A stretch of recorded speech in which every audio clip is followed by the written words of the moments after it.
So ipakita na ko nga na-adjutay drinkers nga para butangan og ilimnon sa ato ang mga baboy.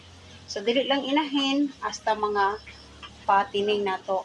So kani siya galon, kana po diri pikas galon. So butangan nato na siya tubo. So padulong diri. So mao na siya. Kari ayo pagkuan.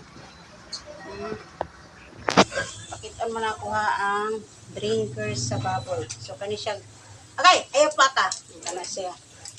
Ano siya diri mo tutoy ra na sila diri mga kajindos na. Then kung mulakaw ta or asa natay atuon, di sila ukawon, makainom ra sila og tubig kay naa man tay gibilin nga pundo diri nga tubig sa atuan. Galon para ilimno nila. Ingon ana ra mga kajindos ang pamagi para dili mahutdan og tubig ang atuang mga alagang baboy.